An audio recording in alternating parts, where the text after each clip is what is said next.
धैया के लाहबनी रोड स्थित the foundation play school के एडवाइजर व धनबाद के दिग्गज शिक्षाविद डॉक्टर के.सी. श्रीवास्तव ने बताया कि छोटे बच्चों को अच्छा माहौल, स्वच्छ वातावरण और संस्कार युक्त शिक्षा देना हमारी पहली प्राथमिकता होगी। यहाँ कुशल शिक्षकों द्वारा बच्चों का सर्वांगीण विकास किया जाएगा। डॉक्टर श्रीवास्तव ने बताया कि भारत सरकार की नई शिक्षा नीति के तहत बच्चों को शिक्षा दी जाएगी। एक सवाल के जवाब में उन्होंने कहा कि लोगों की यह धारणा होती है कि अभी हमारे बच्चे छोटे हैं तो किसी भी स्कूल में इनका नामांकन कर देते हैं, जिस कारण उन बच्चों को आगे काफी परेशानियों का सामना करना पड़ता है। एक उदाहरण देते हुए उन्होंने कहा कि किसी भी इमारत की नींव यदि मजबूत नहीं होगी तो उस पर बनने वाला भवन बहुत ही कमजोर होता है। यही बात बच्चों पर भी लागू होती है। नींव यदि सशक्त हो तो इमारत बुलंद होगी ही। ऐसे में द फाउंडेशन प्ले स्कूल बच्चों एवं अभिभावकों के लिए खास सुविधायुक्त विद्यालय है, जो आपके नौनिहालों का शानदार भविष्य तैयार करने का बीजारोपण करेगा। इसका एक विशेष मेरे मन में बहुत पहले से ही ये बात आ रही थी, क्योंकि एजुकेशन से, शिक्षा से बहुत दिनों से जुड़ा हुआ हूँ, धनबाद से जुड़ा हुआ हूँ। करीब 30-32 साल का मेरा ये शिक्षा प्रयास रहा है कि धनबाद की शिक्षा में कुछ परिवर्तन हो, और मुझे उम्मीद है और मैं इस तरह का महसूस करता हूँ, मुझे संतुष्टि होती है कि जो माध्यमिक शिक्षा है, जिसको आप सेकेंडरी एजुकेशन कहते हैं, उसमें बहुत सारा परिवर्तन हुआ धनबाद में विगत वर्षों में। कुछ वर्षों में अगर आप देखें तो जो सेकेंडरी और सीनियर सेकेंडरी स्कूल की पढ़ाई लिखाई में बहुत परिवर्तन हुआ, अच्छे स्कूल भी आए। और मुझे याद है कि जब मैं मुनिडी से 2000 में कोयला नगर में आया, उस समय परिस्थितियां और शैक्षणिक वातावरण वो नहीं था धनबाद का, लेकिन धीरे धीरे कुछ वर्षों में बहुत अच्छा वातावरण बन गया, बहुत कॉम्पिटिटिव वातावरण बन गया, और secondary education, senior secondary education बहुत अच्छी तरह से चलने लगा। सर, डीएवी में आपने लंबा समय एक दिया, काफ़ी अनुभव रहा आपको इस बीच। यहाँ के लोगों को कैसे उस अनुभव का लाभ मिलेगा? क्या कहना चाहेंगे यहाँ के लोगों को जो देख रहे हैं या जो जुड़ना चाहते हैं? के जरिए मैं सभी लोगों के पास पहुँचने का प्रयास कर रहा हूँ, और कोशिश ये है कि जो परिवर्तन क्रांतिकारी, अगर कहूँ तो कोई बड़ी बात नहीं होगी, जो शिक्षा जगत में परिवर्तन हुआ और मेरे प्राचार्य काल में जो कोयला नगर में मैं जो कुछ कर पाया, उसका जो मैंने परिणाम देखा वो मुझे बहुत सुखद लगता है, बहुत अच्छा अनुभव होता है। लेकिन मेरे को एक कमी खलती है। जब मैं बड़े शहरों में कई जगह गया हूँ, स्कूलों में गया हूँ, तो जो प्राथमिक एजुकेशन है, प्राइमरी एजुकेशन है, छोटे बच्चों की शिक्षा है, हमारे जो पेरेंट्स हैं वो उनके प्रति उतने जागरूक नहीं हैं। मैं ये नहीं कहूँगा कि वो उदासीन है, लेकिन ये जरूर कहूँगा कि वो जागरूक नहीं है। अच्छे स्कूलों में बच्चों को ट्रेनिंग देना, अच्छी जगह पे बच्चों को भर्ती करना, बच्चों पे उतना ही ध्यान रखना जितना वो अपने बच्चे का 10th में और 12th में रखते हैं, वो चीज़ कमी दिखती है। वो सोचते हैं कि छोटा बच्चा है, कहीं भी भेज दिया जाए, किसी भी स्कूल में 2 साल पढ़ लेगा, 3 साल पढ़ लेगा।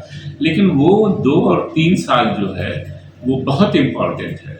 इसीलिए मैंने इस संस्था का नाम भी यही रखा है, फाउंडेशन। आप देखते हैं बहुत बड़ी बड़ी इमारतें बनती हैं, लेकिन बहुत सारे ईंट जो हैं नीचे बिछे रहते हैं, नीचे दबे रहते हैं, जो दिखाई नहीं देते। वही फाउंडेशन है, वही उसका विस्तार है।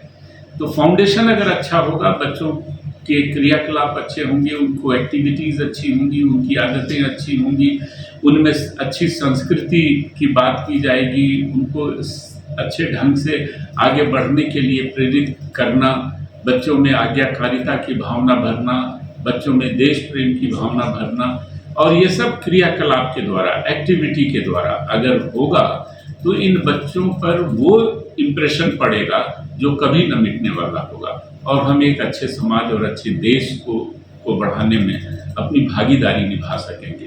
और यह सबका सरोकार होना चाहिए। और मैं उम्मीद करता हूं कि सिर्फ ये जो पहला यूनिट खोला है हमने, ये हमारी एक प्रिंसिपल हैं, उसकी देख रेख, उनके कमान उनके हाथ में होगी। मैं यहाँ आऊँगा, उनको गाइड करता रहूँगा, और उम्मीद करूंगा इस बात से कि ये संस्था धीरे धीरे आगे बढ़ेगी और इससे बच्चों को लाभ होगा। सर इस स्कूल में बच्चों के लिए सर क्या खास है, क्या ऐसा एजुकेशन सिस्टम यहाँ पे ऐसा क्या होगा जो जिनसे देखकर बच्चे यहाँ पे आए, अभी आप पेरेंट्स यहाँ पे बच्चे का एडमिशन करवाएं? हाँ, खास की बात यह है सर कि अभी आपने 2020 में देखा होगा कि देश ने एक नई शिक्षा नीति लाई। बिल्कुल। और नई शिक्षा नीति के तहत छोटे बच्चों को प्रेप टू प्राइमरी स्कूल की शिक्षा पर बहुत ख्याल किया है सरकार ने, बहुत ध्यान दिया है सरकार ने। और छोटे बच्चों के बौद्धिक विकास, शारीरिक मानसिक विकास के लिए बहुत क्रिएटिव और इमेजिनेटिव दोनों सोच करके आगे बढ़ना और अपने आप कर करके उसको सीखना, खुद सीखना, ये इस छोटे से स्कूल में विशेष तौर से इस पर ध्यान दिया जाएगा।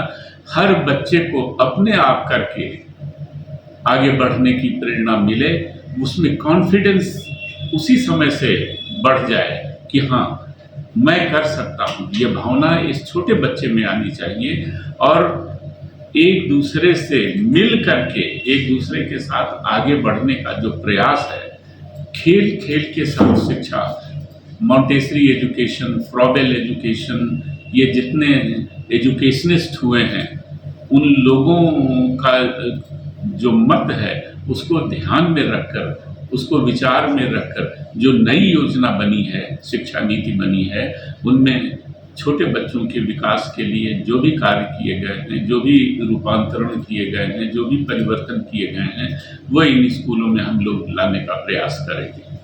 सर शिक्षकों की बात करें तो चूँकि छोटे बच्चे रहेंगे, काफ़ी उस तरह के होता है कि शिक्षक कैसा असर रहेंगे यहाँ पे? शिक्षकों के लिए हम लोगों ने 3 तारीख को, इसी संडे को 11 बजे एक इंटरव्यू रखा है।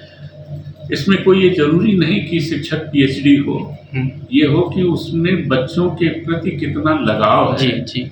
और वो बच्चों से कैसे घुल मिल सकता है और बच्चों पर उसका कैसा असर पड़ता है। एक टीचर को देखकर ही बच्चे को उसके ऊपर उसका असर पड़ना चाहिए।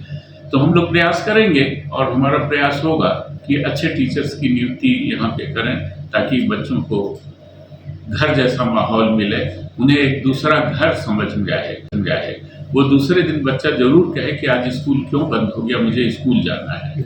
और जब बच्चा ऐसा कहेगा तो मैं समझूंगा कि हमारे शिक्षक सफल हैं, हमारे प्रिंसिपल सफल हैं और ये संस्था सफल है।